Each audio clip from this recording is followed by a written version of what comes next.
Hi friends, మీరు నా వీడియోస్ని youtube.com/officetime అని టైప్ చేసి సబ్స్క్రైబ్ బటన్ క్లిక్ చేయడం ద్వారా మీరు నా లేటెస్ట్ అప్డేట్స్ మెయిల్లోకి పొందొచ్చు. అంతేకాకుండా timecompress.in అనే వెబ్సైట్ ద్వారా కూడా మీరు నా వీడియోస్ని చూడొచ్చు.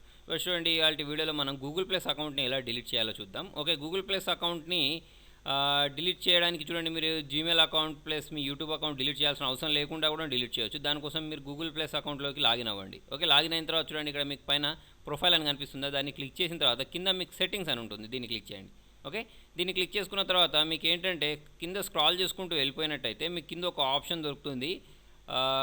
చూడండి, ఇక్కడ కింద స్క్రాల్ చేయండి. స్క్రాల్ చేసుకుంటూ వెళ్ళిన తర్వాత delete your Google plus profile here అని ఉంటుంది, దీన్ని క్లిక్ చేయండి. దీన్ని క్లిక్ చేసినట్టయితే ఏంటంటే మళ్ళీ మిమ్మల్ని ఒకసారి మీ ఐడి మీ పాస్వర్డ్ తోటి లాగిన్ కమ్మని అడుగుతుంది. మీ పాస్వర్డ్ తోటి లాగిన్ అయిన తర్వాత మీరు ఇక్కడ నుంచి మీ గూగుల్ ప్లస్ అకౌంట్ని డిలీట్ చేసుకోవచ్చు. వ్యూవర్స్, మీకు నా వీడియో నచ్చినట్టయితే లైక్ బటన్ ప్రెస్ చేయండి. ఫేస్బుక్ ద్వారా, ట్విట్టర్ ద్వారా, గూగుల్ ప్లస్ ద్వారా నా వీడియోని షేర్ చేయండి. మీ సలహాలను సూచనలు కామెంట్ రూపంలో తెలియండి. Thank you.